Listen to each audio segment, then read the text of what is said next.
Hey everyone, so today we're diving into one of the most incredible and, let's be honest, kind of intimidating travel destinations on the planet, Xinjiang.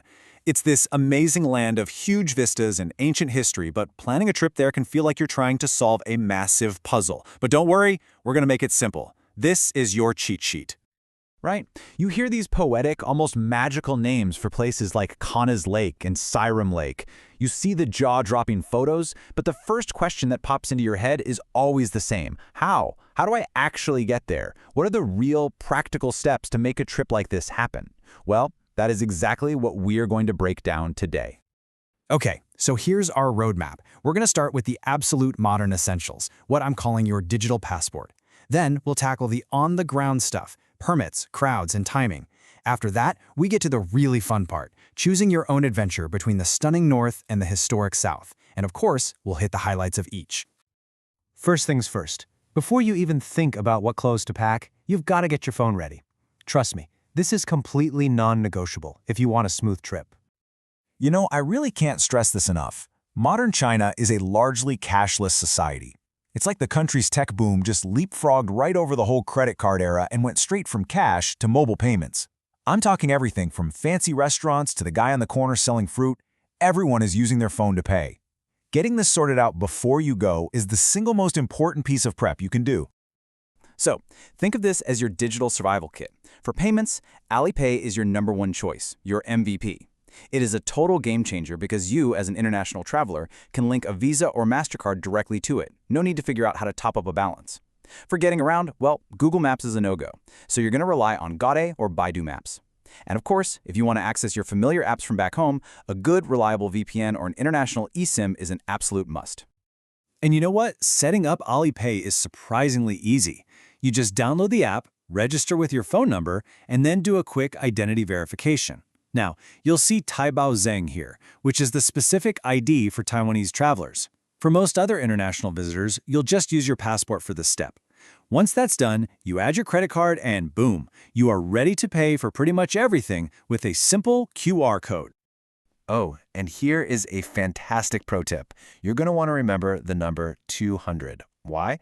Because for most single payments under 200 yuan that you make with your foreign card on Alipay, there's no transaction fee.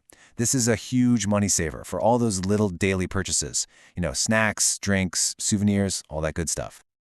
All right, our digital life is all sorted. Let's move on to navigating the actual physical world. This part is all about the paperwork, the people, and just plain smart planning.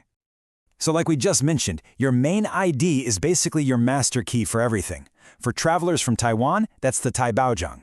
For everyone else, it's your passport. And I mean, you'll use it for everything. Buying train tickets, checking into hotels, even verifying some of those apps. Whatever your main ID is, keep it safe, but also keep it handy. You'll need it constantly. Now let's talk about timing, because this can literally make or break your trip. First, and I'm serious about this, avoid the National Golden Week holidays at all costs, unless you just really enjoy crowds of, well, epic proportions. Second, you got to embrace the 7 a.m. rule. For the really popular spots, getting there super early means you get to experience all the magic before the massive tour buses roll in. And finally, for some of those remote areas near the border, like the incredible Palmer Plateau, you will need a special permit. So make sure you plan that out in advance. Okay, we've got the logistics down. Now we get to the most exciting decision you're going to make. Are you a North Xinjiang person or a South Xinjiang person? They are two completely different worlds, all inside one massive province. So this is the big choice, right? What kind of trip are you looking for? Are you dreaming of a natural wonderland? That's the north. We're talking alpine lakes, golden forests. It's just stunning in the summer and autumn. Or are you more of a history buff? Are you drawn to the echoes of the ancient Silk Road, vast deserts, and a really deep, rich culture? Well, then the south is calling your name. Let's take a look at what each one has to offer. Let's start by opening up that treasure chest of northern Xinjiang.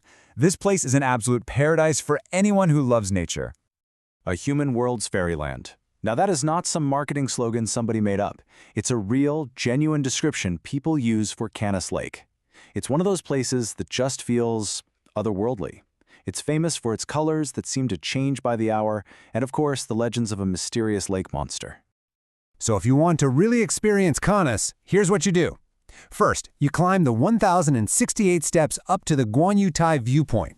Yeah, it's a bit of a workout, but the reward is this unforgettable panorama of the entire turquoise lake winding through a golden forest. Then you hike the 3 famous bays. Shenyang Bay, or Fairy Bay, is especially magical in the morning mist. And hey, as you're exploring, keep an eye on the water for that legendary monster. But the north is packed with so much more than just kanas.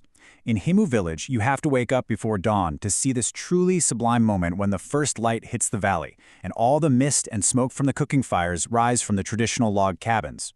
It's breathtaking.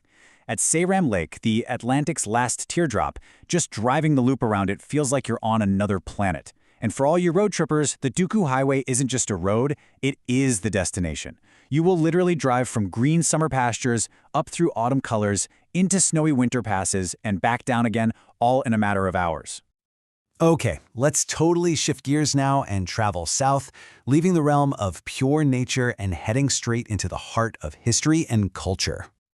Welcome to Kashgar Old City. And let me be clear, this is not a theme park. This is a living, breathing city.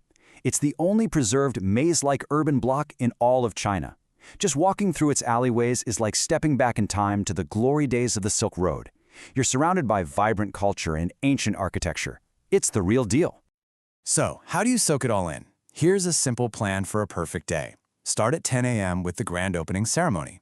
Then spend the middle of the day just getting lost. That's honestly the best part. You'll turn a corner and find a coppersmith hammering away in a centuries-old workshop. Or you'll catch the amazing scent of fresh naan bread baking in a tandoor oven. Then, time your afternoons so you can catch the cultural performance at 4 p.m. And the south is so much more than just Kashgar. You can drive up onto the Pamir Plateau, which they rightly call the roof of the world. The air is thin up there and the sky feels so close you could almost touch it. Or you can brave the edges of the massive Taklamakan Desert, the Sea of Death, where sand dunes just stretch out to the horizon. Or visit Turpan and marvel at the Karez, this ancient underground irrigation system that is a true testament to human ingenuity, making life possible in one of the hottest places on Earth. So if there's one thing to take away from all this, it's this. Xinjiang might seem challenging, but it is not locked away. The keys are actually pretty simple. Get the right digital tools set up on your phone and do a little bit of smart planning. With those 2 keys in hand, this incredible treasure chest is wide open, just waiting for you to explore. So we've gone from digital wallets to desert landscapes, from fairy tale lakes to ancient cities. The only question left is the most important one. Now that you've seen both sides of this incredible province, which journey are you going to choose first?